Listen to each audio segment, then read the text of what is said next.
Hello students, இன்னைக்கு இந்த வீடியோவில் என்ன பார்க்க போகிறோம்னா torque experienced by an uniform dipole in a uniform electric field. அதாவது ஒரு டார்க், அதாவது ஒரு யூனிஃபார்ம் எலக்ட்ரிக் ஃபீல்டில் ஒரு டைப்போலை வச்சா அது என்ன எக்ஸ்பீரியன்ஸ் பண்ணுது, what kind of torque experience, அதை தான் வந்து இந்த வீடியோவில் பார்க்க போகிறோம். புரியுதா? வீடியோவில் போயிடலாம்.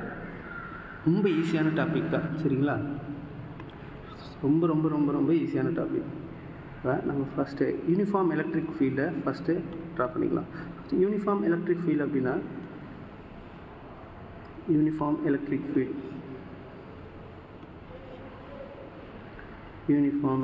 ஃபீல்டை வரைஞ்சாச்சு.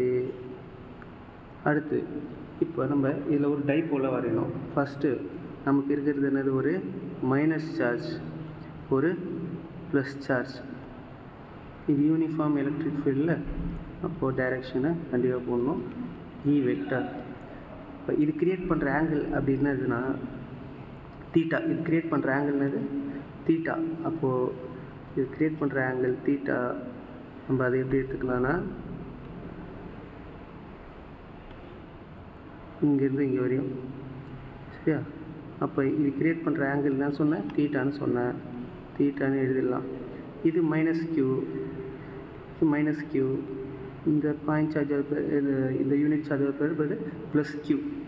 அடுத்து இதோட டிஸ்டன்ஸ் வந்து ஏ, அது இதோட பாயிண்ட் வந்து ஏ, இது பாயிண்ட் வந்து பி. இதுக்கு டிஸ்டன்ஸ் இருக்குல்ல, டைப்போல் டிஸ்டன்ஸ் என்னது 2a. இங்கே ஒரு ஏ போட்டுக்கலாம், இங்கே ஒரு ஏ போடலாம், சரியா? இது க்ரியேட் பண்ணுற ஃபோர்ஸு எப்படி இருக்கும் அப்படின்னா இந்த சைடு ஆக்ட் ஆகுது ஃபோர்ஸ், சரியா? ஏன்னா ப்ளஸ் சார்ஜ் ஆல்வேஸ் ரிப்பல்ஸ். அப்போ ஃபோர்ஸ் எந்த சைடு ஆக்ட் ஆகுதுன்னா F is equal to plus QE, electric ஃபோர்ஸோட ஃபார்முலா. மைனஸ் சார்ஜ் அட்ராக்ட் ஆகும் ப்ளஸ் சார்ஜ்லேருந்து வர ஃபோர்ஸ். அதனால் F is equal to minus QE, F is equal to minus QE, ரைட்டா? அடுத்து இப்போ நமக்கு டயக்ராமு நல்லா புரிஞ்சிருச்சு. அதாவது ஒரு டைப்போலை வந்து யூனிஃபார்ம் எலக்ட்ரிக் ஃபீல்டில் வச்சுருக்கோம். F வெக்டர்னால் இங்கே QE வெக்டர், சரியா? அடுத்து நம்ம டெரிவேஷன் பார்ட்டுக்கு போயிடலாம். டெரிவேஷன் எப்படி போடணும் அப்படின்னா ஃபஸ்ட்டு நம்மளோட எலக்ட்ரிக் ஃபோர்ஸ் ஃபார்முலாவே எழுதிக்கலாம். அந்த charge minus Q experience force. First the charge minus Q experience force F is equal to minus QE, சரியா? மேக்னிடியூடில் எடுத்துருக்காங்க. அடுத்து the charge plus Q experiences force F is equal to இது plus QE, புரியுதா? இப்போ நம்ம என்ன பண்ணணும்னா டோட்டல் டார்க்கு கேல்குலேட் பண்ணோம். டார்க்னா என்ன சார் அப்படின்னு கேட்டிங்கன்னா, டார்க்னா ஒன்றும் இல்லைப்பா. டார்க்னா எந்த ஒரு ஆப்ஜெக்ட் வந்து சர்க்குலர் மோஷனில் இருந்தாலும் அதுக்கு கண்டிப்பாக ஒரு டார்க் இருக்கும். ஏன்னா டார்க்குன்றது என்னது, 2 ஈக்குவல் அமௌண்ட் ஆஃப் ஃபோர்ஸஸ் வந்து ஆப்போசிட் டைரெக்ஷனில் கொடுக்கும்போது ஒரு ஆப்ஜெக்ட் இப்படி இருக்குன்னா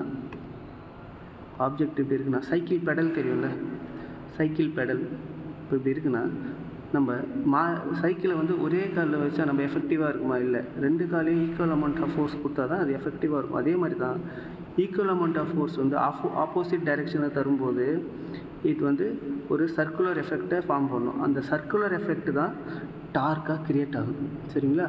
அங்கே தான் வந்து டார்க் வந்து க்ரியேட் ஆகுது. அப்போ டார்க்னா என்னன்னு தெரியுதுல்ல உங்களுக்கு, சரியா? இங்கேயும் அதே மாதிரி தான். ஒரு எலக்ட்ரிக் டைப்போலை நான் வந்து ஒரு யூனிஃபார்ம் மேக்னெட்டிக் ஃபீல்டில் வச்சுருக்கேன், எலக்ட்ரிக் ஃபீல்டில் வச்சுருக்கோம். அப்போ இந்த யூனிஃபார்ம் எலக்ட்ரிக் ஃபீல்டு என்ன, டைப்போல் என்ன ஆகும்னா ப்ளஸ் சார்ஜும் மைனஸ் சார்ஜும் என்ன ஆகும்னா சம் கைண்ட் ஆஃப் சர்க்குலர் மோஷனில் ஆக்ட் ஆகும். அப்போ அங்கே வந்து சேஞ்ச் இன் ஆங்கிள் க்ரியேட் ஆகுது. அப்போ சேஞ்ச் இன் ஆங்கிள் பொறுத்து இந்த டார்க் வந்து மேக்ஸிமமாக இருக்கா இல்லை மினிமமாக இருக்கா, அதை பற்றி தான் பார்க்க போகிறோம், சரியா? இங்கே அடுத்து நமக்கு டோட்டல் டார்க்கை ஆக்ட் பண்ணலாம். The total torque on the dipole, total torque act அந்த டைப்போல். டார்க் எப்படி டிஃபைன் பண்ணுவோம் அப்படின்னா டவ், டார்க் எப்படி டிஃபைன் பண்ணுவோம்? டவ். டார்க்கோட ஃபார்முலா என்னது? R vector into F vector, அதாவது அதோட ஏரியா லென்த் வெக்டாரோ, அதாவது length vector into force vector. கதவு இருக்குப்பா, கதவு ஒன்று இருக்குது சரியா? இதுதான் கதவுன்னு நினச்சிக்க. இதுதான் அதோட ஹிஞ்சஸ். இங்கே தான் கைப்பிடி இருக்குது. இப்போ கதவை கைப்பிடி கிட்ட வச்சு தள்ளினா தான் ஈஸியாக நம்மளால் மூவ் பண்ண முடியும். ஹிஞ்சு கிட்ட வச்சு இங்கே வச்சு கதவை மூவ்னா தள்ள முடியுமா? முடியாதுல்ல. அப்போது எப்படி அதுவும் எப்படி பர்பண்டிகுலராக இருக்கணும். நம்ம கொடுக்குற ஃபோர்ஸ் வந்து பர்பண்டிகுலராக இருக்கணும். எதுக்கு? இந்த லென்த்துக்கு. அப்போ தான் நம்ம என்ன பண்ணுவோம்? எஃபெக்டிவாக நம்ம இந்த கதவை தள்ள முடியும் சரியா? அப்போ இந்த லென்த்து வந்து கம்மியாக என்ன ஆகுது? நம்ம இங்கே வந்து ஃபோர்ஸ் வந்து அதிகமாக கொடுக்க வேண்டியதாக இருக்குது. அப்போ இந்த ஃபோர்ஸும் லென்த் வெக்டாரும் வந்து பர்பண்டிகுலராக இருக்குது. அப்போ R vector cross F vector, புரியுதா? அப்போ ஃபஸ்ட்டு லென்த்து, அடுத்து ஃபோர்ஸு. இப்போ நம்ம சிம்பிளாக எழுதிடலாம். Tau vector equal to OA vector. ஏன் ஓஏ வெக்டார் இங்கே எழுதுகிறேன் அப்படின்னா, ஃபஸ்ட்டு நம்ம ஈக்குவேஷன் என்ன இருக்குது இங்கே இதில் என்ன இருக்குது? இந்த பாயிண்ட் ஓன்னு எடுத்துக்கலாம். இந்த பாயிண்ட்டை ஓன்னு எடுத்துக்கலாம். அப்போது ஓஏவோட லென்த் என்னது? ஏ. அது லென்த்து. அதோட எலக்ட்ரிக் ஃபோர்ஸ் ஃபார்முலா என்னது? Minus QE. அப்போ இது ரெண்டுக்கும் சேர்த்து எழுதிடலாமா? அப்போ சேர்த்து எழுதும்போது என்ன வரும்? OA vector into minus QE vector plus OB vector into plus QE vector போட்டாச்சா? இப்போ மேக்னிடியூட்டில் எடுங்க. Magnitude of tau vector equal to OA vector in cross modulus of minus QE vector plus modulus of OB vector cross modulus of plus QE vector.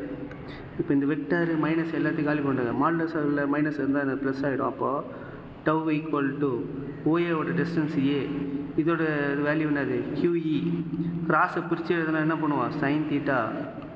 அப்போ இங்கே plus, இதோட length என்னது? ஏ தான். QE value என்னது? அதே QE தான். கிராஸை பிரித்து எழுதுனா சைன் தீட்டா.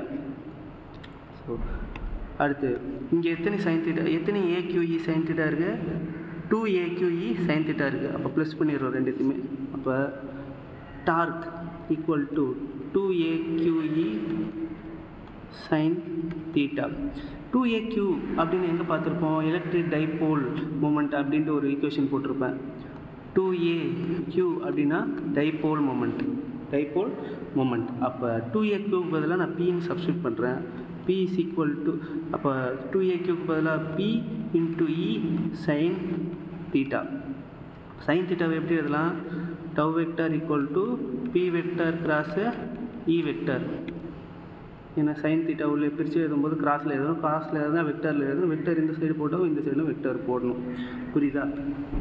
இப்போ எப்போ வந்து டார்க் வந்து மேக்ஸிமமாக இருக்கும் அப்படின்னா, இந்த டைபோல் மூமெண்ட்டும் எலக்ட்ரிக் ஃபீல்டு வந்து எப்படி இருக்கணும்? பர்பண்டிகுலராக இருக்கணும். அதாவது இதுதான் எலக்ட்ரிக் ஃபீல்டுனா, இங்கே மைனஸ் சார்ஜு, இங்கே ப்ளஸ் சார்ஜ். அப்போ இது ரெண்டுமே பர்பண்டிகுலராக இருக்கணும். பர்பண்டிகுலராக இருந்தால் அவங்க கிரியேட் பண்ணுற ஆங்கிள் 90 டிகிரி. அப்போ தீட்டா ஈக்குவல் டு 90 டிகிரியாக இருக்கும்போது தான் என்னது? எனக்கு torque will be maximum. Maximum torque வந்து ஆகுது. இப்போ எப்போ மினிமமாக இருக்கும்? Theta equal to 0 degree or 180 degree. Theta equal to 0 degree or 180 டிகிரியில் எனக்கு டார்க் வந்து மினிமமாக இருக்குது. அப்போ PE, அதாவது சைன் தீட்டா இருக்கிற இடத்துல காஸ் சைன் 0ன்னு போடுங்களேன். சைன் 0னது 0. அப்போ டார்க் வந்து 0, மினிமம் டார்க்.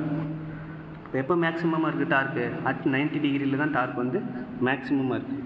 ஸோ இந்த வீடியோ உங்களுக்கு புரிஞ்சதுன்னா, இந்த கான்செப்ட் உங்களுக்கு புரிஞ்சதுன்னா, இந்த வீடியோவை சப்ஸ்கிரைப் இல்லை லைக் இல்லைன்னா ஷேர் எதனா பண்ணுங்கள், ஃப்ரெண்ட்ஸுக்கும் சொல்லுங்கள். அதுவும் இல்லாமல் இந்த வீடியோவோட PDF ஃபார்ம் வந்து டிஸ்கிரிப்ஷனில் இருக்குது, டவுன்லோட் பண்ணிக்கலாம். தேங்க்யூ.